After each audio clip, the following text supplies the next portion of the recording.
Hi guys, it's Chris at Cork and Crown, back in my cider shed with some more cider to try. And what have we got today? Well, something quite special.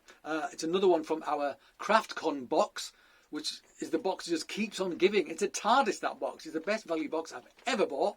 And it was a bottle that was in there for the, what was it for again? It was for the co-ferment sort of panel discussion, if you like, which I didn't get to see because I was watching something else when it was on, and I'm waiting for them to get downloaded so I can watch them after the fact, because there's loads I didn't get to see on the day, so I still want to watch them. So I'm anxiously waiting for that to happen, and it hasn't happened yet, so fingers crossed that'll happen soon.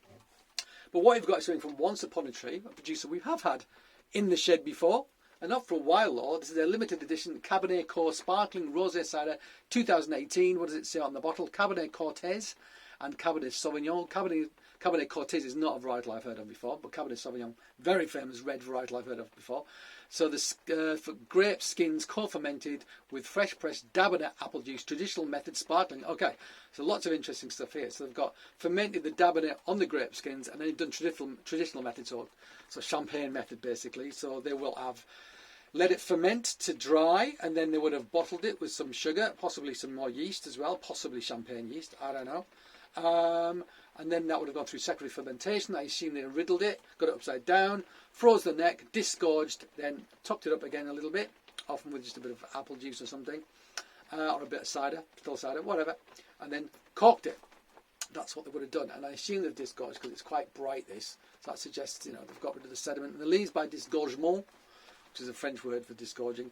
9%, 75 centilitre bottle. Interesting. Anything else on the sheet that I may have missed?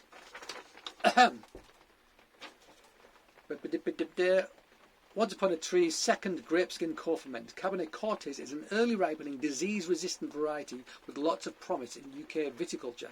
Typical Cabernet Sauvignon aromas and flavours. Simon Dale, Ledbury, Herefordshire. Okay, let's open this. It's traditional method. It has been in the fridge. I hope it doesn't blow up, because I'm going to get covered in some quite nice pink juice. If it does, well, let's wait and see. It's raining. You might be able to hear the pitter-patter of raindrops on top of the shed. I do like that sound a lot.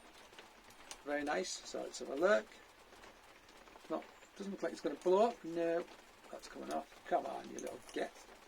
Come on. Oh, it's got that fancy bit of sticky paper holding it on. Right. Got the big glass. Albert will be getting anxious because I'm sat here with the traditional method with the cage off, just sitting there waiting for it to pop. It's not going to pop, Albert. I'm sure it's not. Here we go. Way! Nice. So actually, there you go. Smoking gun. Lots of bubbles. Nice traditional method pop. We do like that.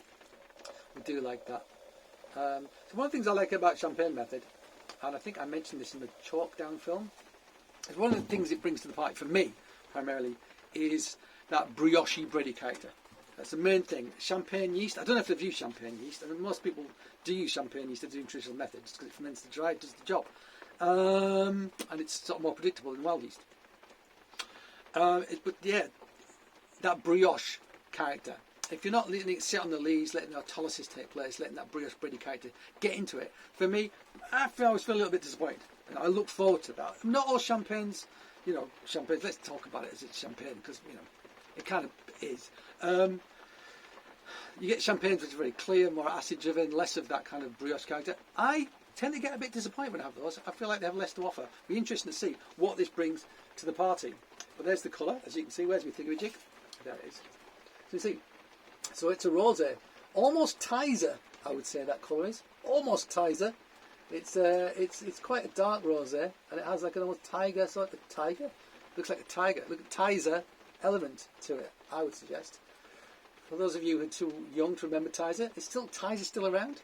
If it isn't still around, Google it or Bing it. Or don't Bing it, that's a terrible search engine. Use it as a search engine to find it, and you'll see it looks very much like this in colour.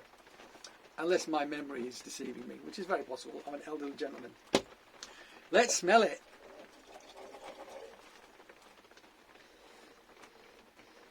Quite a delicate nose.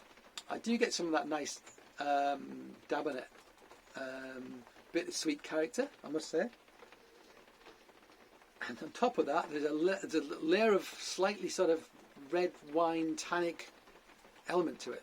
I want to say, so I'm going to say it. Red wine tannic element to it. Not over the top nose though. Not getting any sort of like bready character, I don't think. No, not really. But you do get the bittersweet apple, and you do get the wine bit. You absolutely do.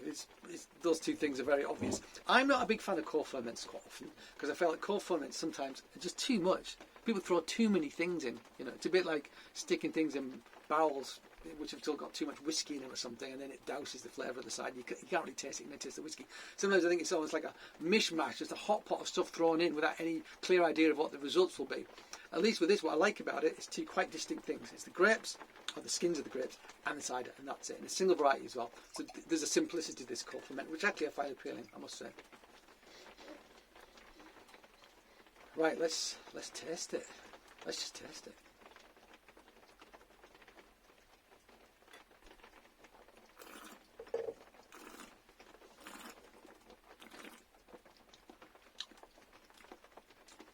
Hint of tannin,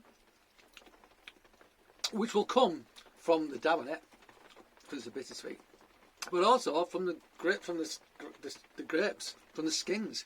You know, that's how you get colour in wine and tannin in wine, by letting them sit on the skins. All grape juice is white.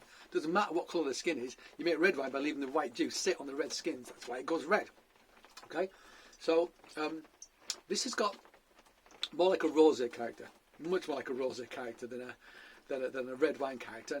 But I think that's basically how you make rosé wines. You know, what's one way of making rosé wines is to do it like this. You let it sit on the skins, and it gets a little bit of colour, and you take it off before it gets too much colour.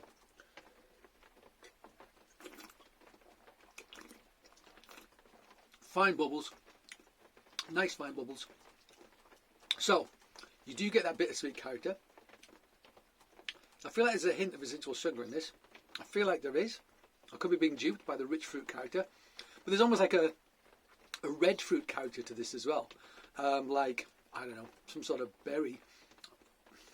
I mean, often with Cab Sav you say like black currant or something like that. I don't feel like this is a black currant. I feel like it's more like a red fruit character to it, which actually works quite well. And hint of sort of like hard tannin on the back, which again could come from the apple and or the skins. So a hint of leatheriness on the back, which I actually quite like because it balances quite well with that red fruit. This is actually really nice, I have to say.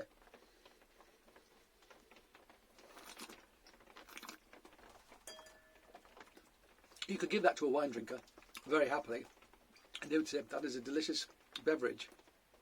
You get hints of the apple, you do, like it's like a baked apple, an aged ripe apple, I want to say actually, rather than baked. And then you get that leatheriness, got nice bit of acidity as well, which I'm liking. Yeah, and then that's sort of like, with the leatheriness you get that slight red fruit character, which is actually really pleasing. That is one of the better co-ferments I have ever had. I'm pleased to say it, I really am. It actually works too well. And you can taste the distinct parts. That's one of the things I like about it. You can taste the cider and you can taste the skins. And there's nothing much else going on there. Just those two things working together nicely, I think. You know, they haven't thrown too many things at it. So actually, I can taste the component parts and that pleases me. That makes me happy. I'm glad I can do that. Yeah, there you go. I'm not sure how much of this stuff is around. I mean, it's limited edition. But it's still nice to try something new. And obviously these guys will be doing more co-ferments, I'm sure, in the future.